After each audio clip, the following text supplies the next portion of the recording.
At Consumer Cellular, you get the same exact coverage as the largest carriers, but for up to half the cost. Same thing, up to half the cost. Up to half the cost for the same thing. 50% the money for 100% the same thing.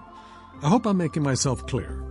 Consumer Cellular. When freedom calls, we're here to answer. Call us at 1-888-FREEDOM. Half the cost savings based on cost of Consumer Cellular single-line 5GB data plan with unlimited talk and text compared to lowest cost single-line postpaid unlimited talk, text, and data plan offered by T-Mobile and Verizon May 2023. In my dream, it was the phone ringing, and nobody answered the phone. So I stand up, went to the phone, answered, and this voice told me, "We are going to visit you soon. We are coming from another planet, and we like to establish a communication with you." I wanted to visit with our guest because he has had an extraordinary experience.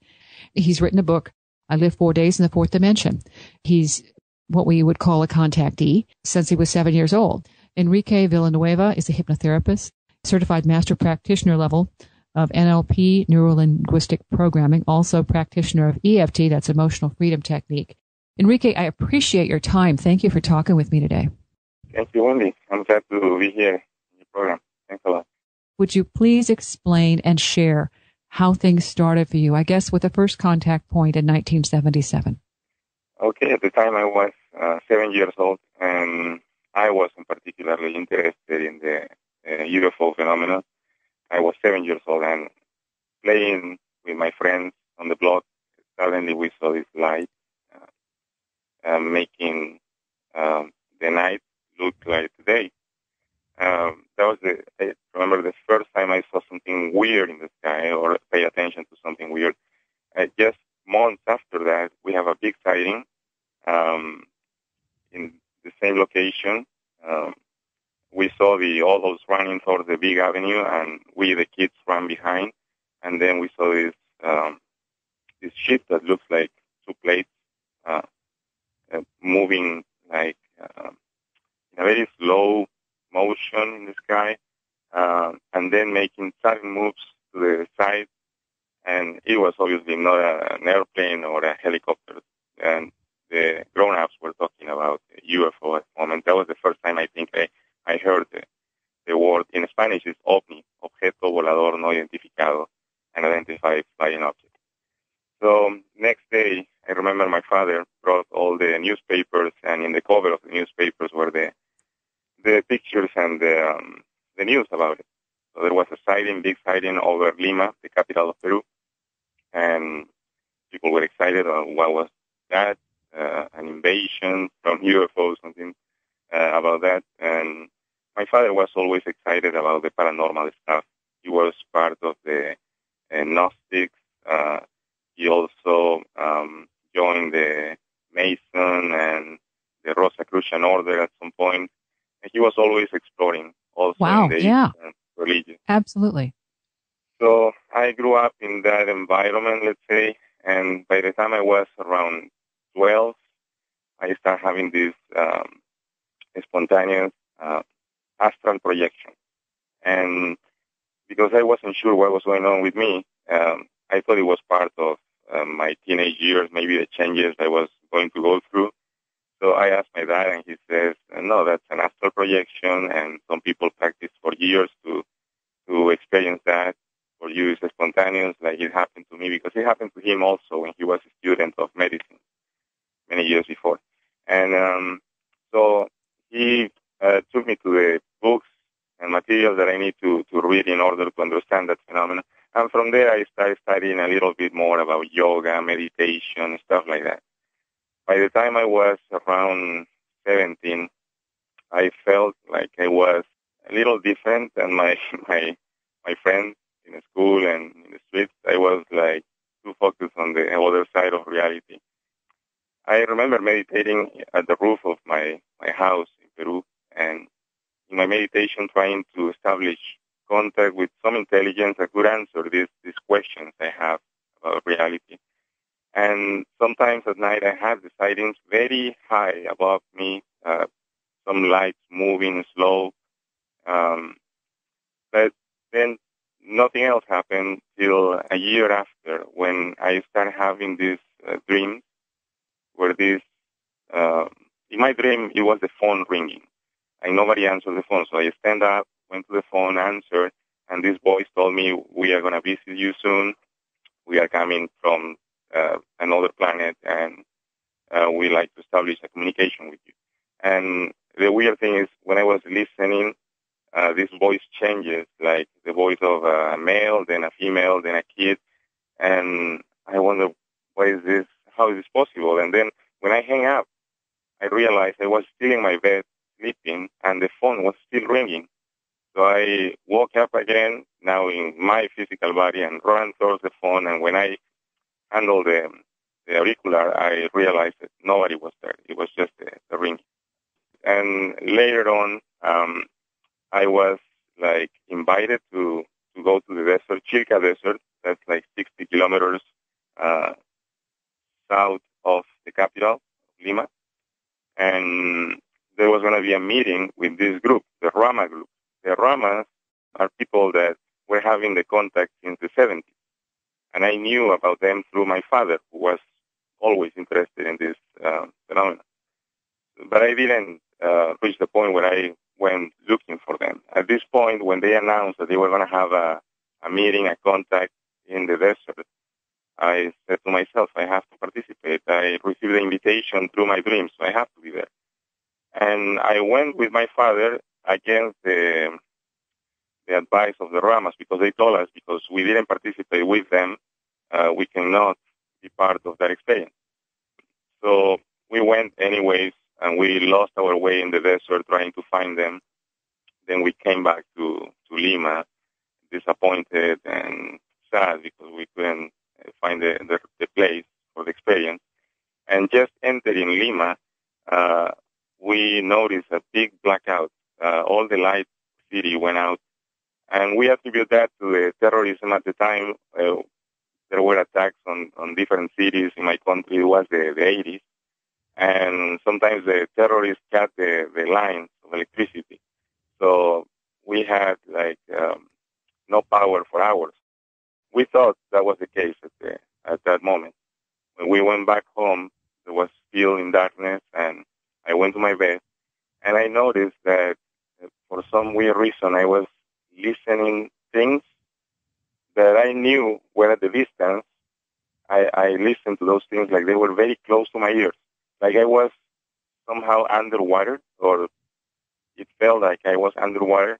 Vibrations and sounds that I knew from the distance, like a bird flying maybe 100 meters away. I was listening like it was inside my room.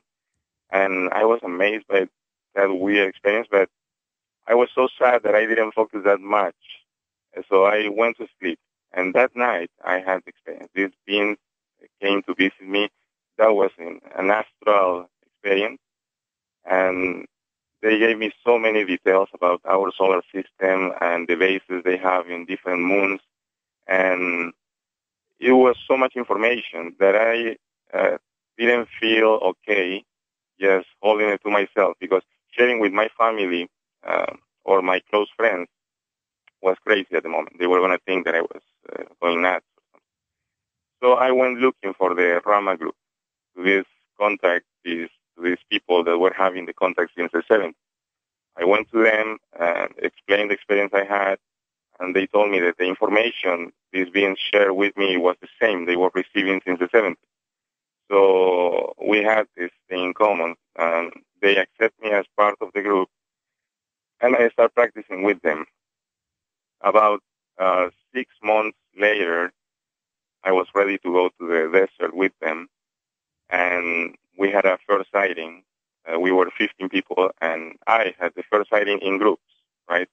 It was the first time I saw the ships with witnesses around me, and I was amazed.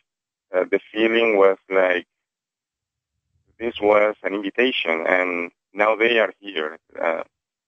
This is beyond my imagination. That was like feeling God closer to us. Like this guy says that they are our brothers and sisters from the space, and they travel all these huge distances just to come and let us know that we are not alone. That was an amazing feeling. And I got more and more involved with the group. I studied all the archives they have of communications with these beings, and and there were archives with symbols, because there is a symbolic language through which they give more information. It's like condensed packages of information in some symbols. Crop circles, people say those are coded messages. Is it like that?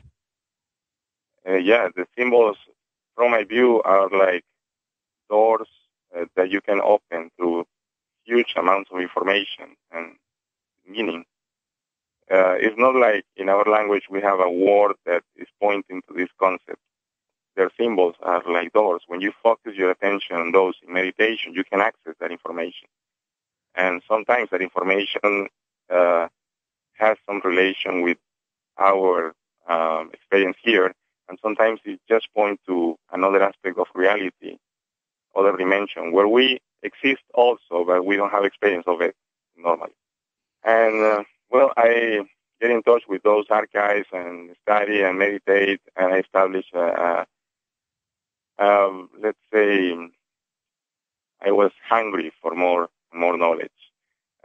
When you start in Rahma, group of contact, you start not by yourself, but sometimes they get a few new ones in one single group, and they start training that group. We were about 15 people at the time, kids between 16 and 20-something. And I remember that they were expecting that from this small group, some of us, or maybe one of us, was going to be an antenna. Antenna is the person that has a telepathic channel already open. Yes. So these guys pick the one that has that channel already open, and they start giving information through him, through automatic writing. Mm-hmm. So nobody knew who was the antenna in this little group. That was 1990. That was the year 1990, yeah. And I was ready to try if I was the antenna. So I started meditating at night at 11. When everybody was sleeping in my house, I went to the living room and just got paper and pen and just relaxed and opened my mind to whatever thoughts or images they were sending. Nothing happened the first night. I just felt some weird energy in my upper head.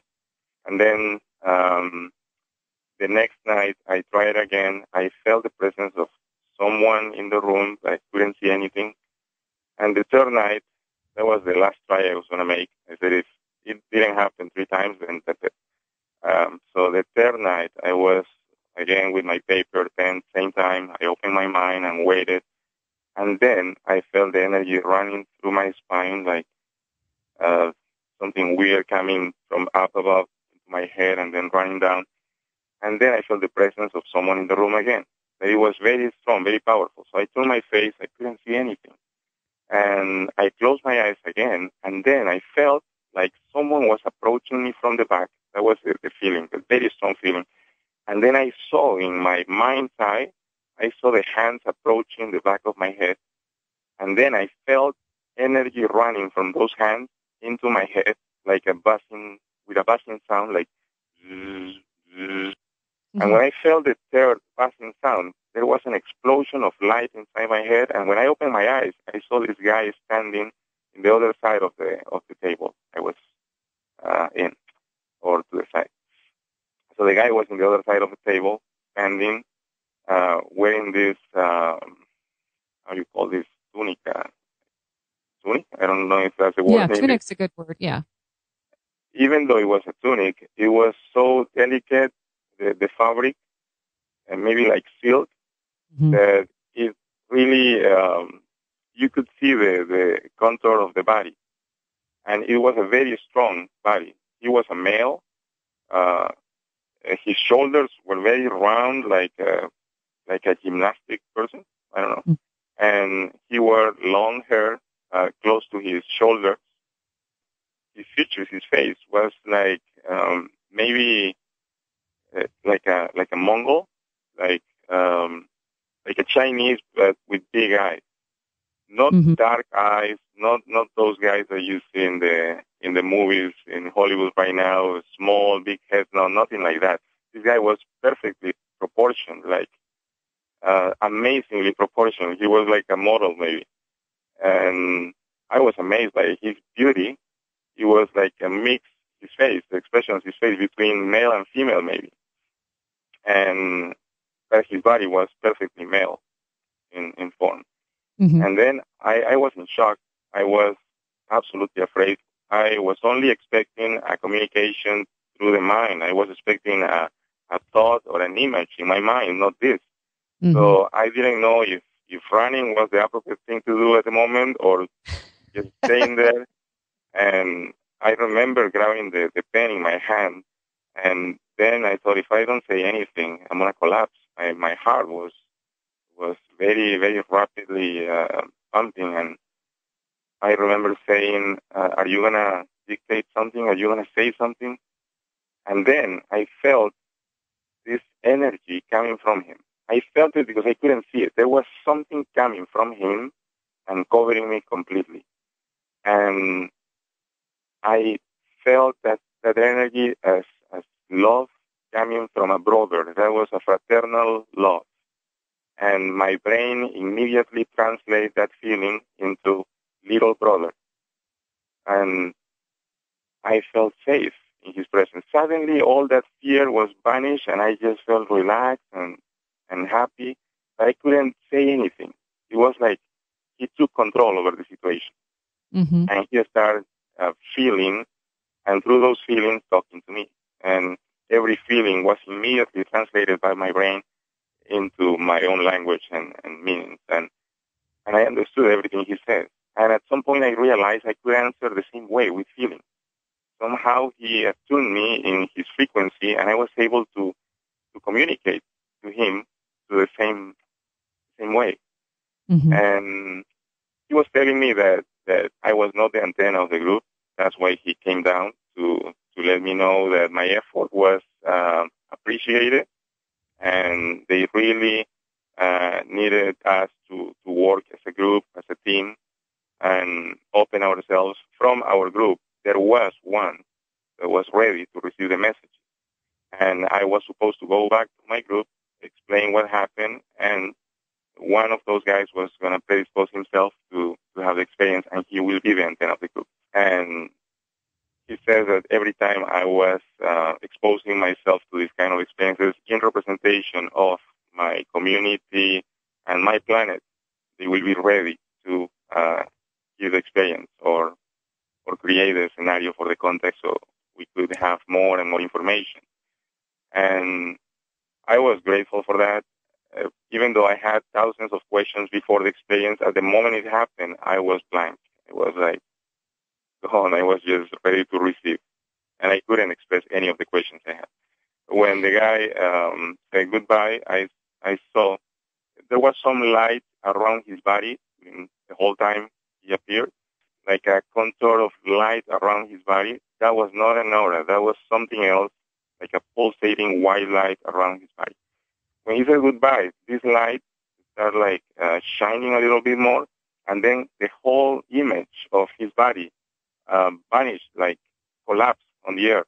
Like those old TVs, when you turn it on and in the screen you can see everything goes into a spot of light and then it vanishes. Yes. Something like that. At that moment, I recovered my fear and I was afraid again and I was laughing and I was all the emotions together. Enrique Villanueva, he is a contactee. Is that how you decided to go ahead and try to become more fluent and fluid in the fourth dimension?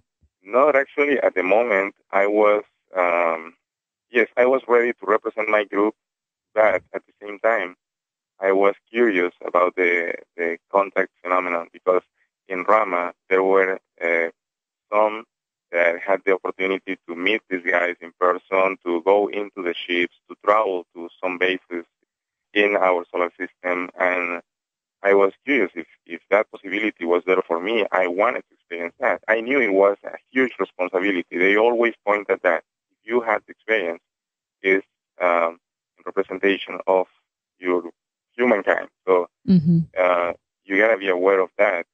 And let me tell you, it's not easy at all to confront that experience. We want it, but when it happens, all those emotions, those fears, those defense mechanisms we have in us just come up. It's difficult to control. That's why they have to take control over the whole scenario of the contact. There's a million things we have to do today, and worrying doesn't need to be one of them. That's why 1 in 9 families use Life 360 for safety to connect to the people that matter most. Join today and get premium features that keep your family protected with real-time location updates, crash detection, and 24/7 roadside assistance. Because let's face it, you're more than just your to-do list. You're a family. So let's live Life 360. Download for free today. You were hoping to be able to travel to, as you say, distant moons. You continue on that line. Oh, yes. About the 4th dimension of consciousness, these beings mentioned that we are ready to jump into the next level, that our consciousness is going to expand as a species. We are going to get to the next level in evolution, and they are assisting in the process. But as I tell you, at the moment I was 18 years old, and I was not searching for that higher dimension. I was just into the experience of sighting the ships and maybe going into one of them and have the experience. I was close to a teenager, and I think I let myself go into the hunger for experience. When I was 20, I had already enough experiences, and I had another physical encounter with these beings when they did a healing on my body, and then they invited me to go into the ship. It was the year 19, I don't remember exactly, 91. But the thing is, when they invited me to have the experience, I felt this fear again. And I realized I was not ready to do it, and I couldn't. Even though I saw the ship approaching, and my house, it was 3 a.m. in the morning, and I said to the guy, you know what, I cannot do it. I thought I was ready. I filled my mouth with words that are not real. I cannot do it. And the guy just smiled, and at that point, he didn't went away. I just lost consciousness. And then the thing is, from that moment on, I felt like I didn't have more of those encounters, the physical encounters, or even the close sightings were more and more distant. And I felt like somehow they let me go. And I was very disappointed. Like, they paid so much attention to me in the beginning for my training, and now they are just letting me go. And I realized that I was not ready to continue with the experience if there was nothing else. I mean, I was sharing with people and friends and family about what happened. That was it. So I said, I'm in the university. Maybe I'm wasting my future thinking that I can be searching for this spiritual meaning or weird encounters in the desert, and I should concentrate on my career. So I remember I decided to quit all search for meaning and spirituality. All the things I did in the past were gone. I was going to focus on my academics and a bachelor's degree, and that was it. And at that point, my decision was absolutely honest. I really wanted to quit. And months passed by, and it was 1992, I think. And at that point, I felt like something was approaching me, and that was completely different than the sightings or the experience with them. It was not a telepathic communication or anything like that. It was just the feeling of something surrounding me and getting closer to my physical being. And I remember being in the bus, walking in the streets, and having this strong sensation. And as the days passed by, the sensation was like the whole universe was falling onto me. And it was weird. I thought that maybe I was going crazy after all the experiences lived in the years before. Maybe something cracked in my mind. I don't know.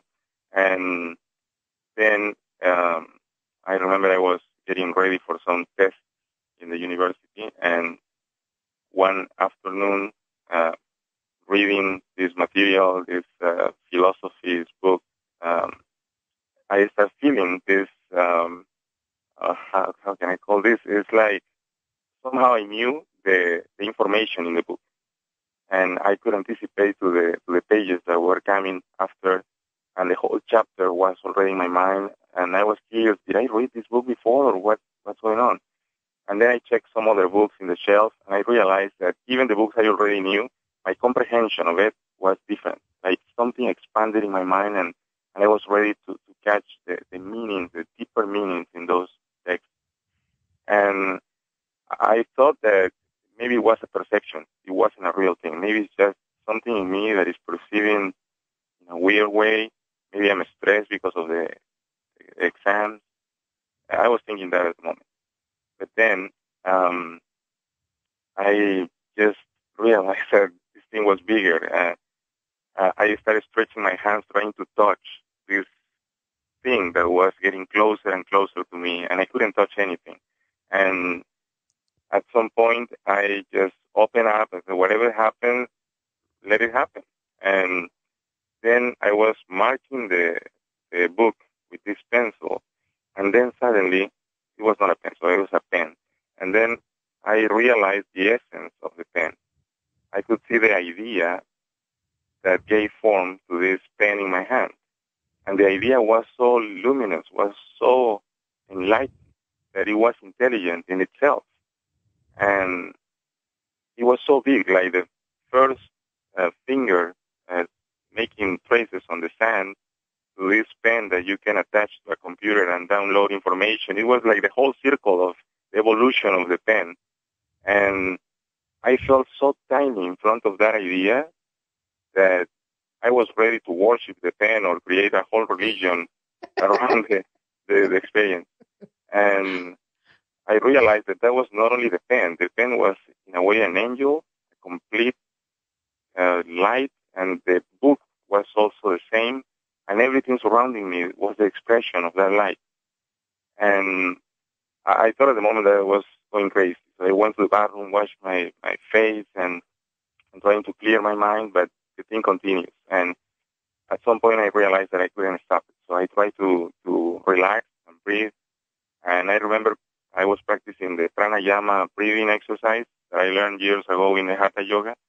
Mm-hmm. And at some point I saw this explosion of light at the base of my spine, and this light started to move as a snake, like going the Kundalini, up. yes. And as this thing was going up, I felt the expansion of different levels of light in my body, and those lights were expanding as spheres that went beyond my physical being. And the sensation of those energies was even stronger than my sensation of the physical body. Like I was transpolating my experience to a reality of energy. And this thing was going up and up, and when it went to the solar plexus, my expectation was what is going to happen when it reached my heart, but it didn't. It went all the way up, jumping. Let's say it didn't touch my heart. It went directly into my throat. And then an explosion of sound. That was sound and blue color. And it was so strong that I honestly thought that my eardrums were destroyed in the process. I covered my ears with my hands, thinking that there was blood in there because it was impossible that my ears could tolerate such a sound. And I remember that was the first moment I got my mind in two, because a part of me said, this is what you were looking for. All these years searching for meaning, and now you get this. Now you are crazy. Where are you going to run now? And welcome home. Yeah, and I was absolutely afraid. My fear was beyond anything I experienced before, and I was really ready to jump from the third floor I was in. But then another part of my mind started talking. It was like a higher mind, something completely different, and it says, well, you reached this level, and you are already crazy. Why not continuing? And I said, yeah, I'm already here, and I cannot escape this. So I let go of my hands and of the ears, looking at my hands, searching for blood. There was no blood. And then I realized this must be a psychic perception. Even though it felt so powerful, it's a psychic thing. It's not a physical sound. I continued doing the pranayama, and then the light that was very intense, electric blue, it becomes like light blue. And then somehow this higher mind, this consciousness could separate the sounds. Like I was aware finally that these sounds were the thoughts of the whole humankind at the same time. And I could separate one from the other. Everything was in order now. And for me, that was the end of Babel. Babel? How do you call it? Babylon? The tower in Babylon? Yes. You know the myth, right? About the confusion of languages and all that stuff in the myth. And when you reach that level and you open this chakra, this vortex of energy in your throat, that's the end of confusion. You realize that you can understand everything in that light. And I realized that the languages of the planet came from the way we receive light from the cosmos. At some point, thousands of years ago, the planet was closer to the sun, and the way we receive light was different. And because of that, telepathy was absolutely natural for us. Mm-hmm. But then something happened, and they moved the orbit of the planet away from the sun. Only 5 days, but that was enough to break the patterns of light and create the different languages we have in the planet. And I knew all those things without effort, suddenly. It was just part of me. I knew that was part of my experience. And I continued breathing, and I saw this light going up into my crown, and there was a huge opening, like an explosion. I said like 10,000 suns at the same time, white suns exploding, and I expand with that explosion. And suddenly I was everywhere in the universe. But it's not like I was in the universe, I was the universe. I was everything. I was in every planet, in every cloud, in every living thing. Mm-hmm. And I was back home. That was the feeling. I am back home at last. After all these thousands of experiences in this tiny bubble, I am back home. Yes. And it was happiness, and it was everything for me. And it was the same a second as a million years. It was just the same. I was back and happy. You have to wonder about those things because you cannot explain rationally. It's something so big that there's nothing else to say. You don't have enough words to express that. For me, it was something that was given to me, that I was told, count to 2. These guides were working with me to explain how this worked. And they told me you're going home, and I'm thinking, okay, where? But the way they gave it to me was to have me count to 2, and my mind is going, because I'm channeling at that time and channeling this information through a hypnotherapist who's repeating what I'm being told. So it's a really interesting arrangement, but I'm thinking, oh, this is right. Yeah, I'm skeptical. Yeah, nothing can happen. The minute the word 1 was given to me, I was completely not this physical thing. I was out and beyond and everything that you can imagine. And, it felt like butter. You're just, all of a sudden you're immersed into this incredible place of being that there are no words for. And when they said 2, I knew, oh my gosh, I knew I had to come back because it felt so wonderful. If I didn't come back at that moment, then I would have basically a break, because I would shift from what I know as my body to this other being, this other way of expression that was so much greater and beyond. Yeah. But you have to come back to do the work here. Oh, definitely, yeah. and I noticed that. I didn't know if it passed a minute or 1,000 years, but I noticed I was still linked to this space and time where I was this Enrique, and I had a body that was waiting for me in a way. So I fall into that physical existence again. I literally feel like I was this spiral of violet light coming down into this physical being. And then I entered to the crown, And immediately when I entered, I noticed the bright of what we call the third eye. It was violet, pulsating, and everything I saw through this light was perfect. Like, the whole creation was perfect. At last, I didn't have the need to change anything in the planet. Everybody was doing the experience they need to do. Everybody was doing exactly and perfectly what they need to do. And I was one with everything, and I was happy.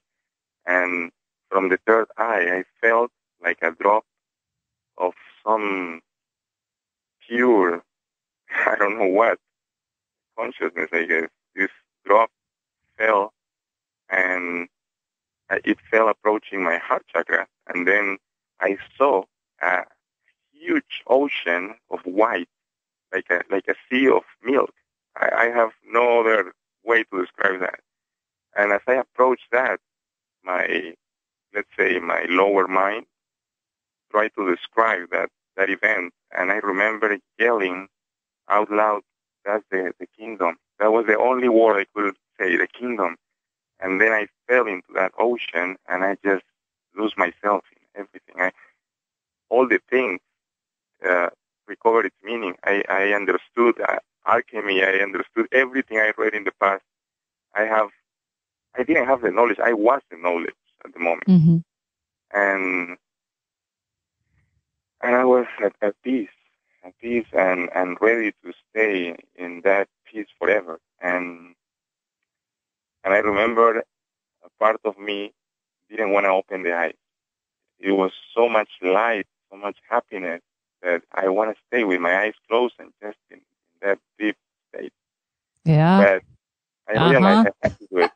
I had to do it, but I think a part of me feared that I was going to lose the experience if I opened my eyes.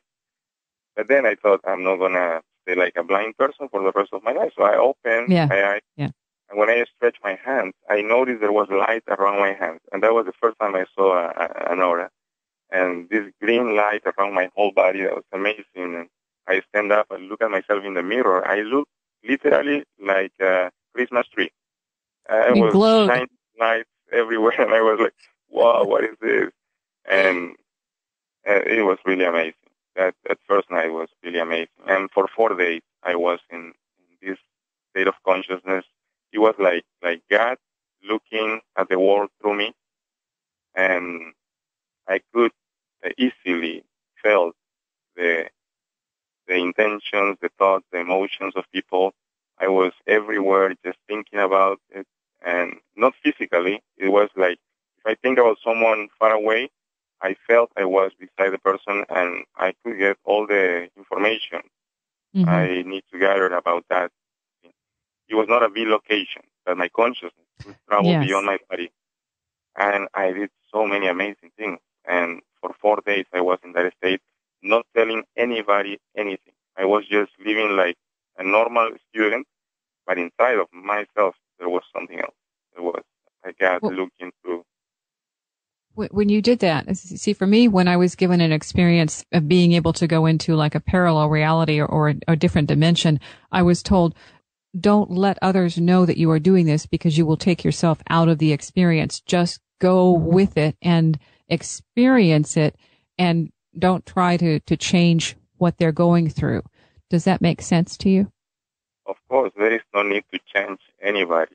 I mean, you don't need to advise anybody. You don't need to do anything. Everything you do is a message, is information, and we are all connected. So just the state of consciousness is impregnating the whole people around you. And I remember that I didn't talk about it. At night, for example, when I went to sleep, I just closed my eyes. And then when I opened my eyes in the morning, it was like collapsing time. There were no dreams during the night. It was like a completely collapse of time. And my body felt so relaxed, so rested, amazingly rested, like I was reborn every morning. For me, it was so amazing, the whole experience. And I knew it was going to last only 4 days for me. It was like a taste, like letting me know what is coming for everybody. Yeah. And that was what these aliens anticipate, the fourth dimension of consciousness.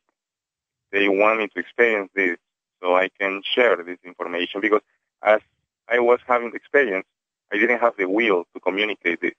I knew I had to lose the experience in order to share and to point at the path we are all going to follow.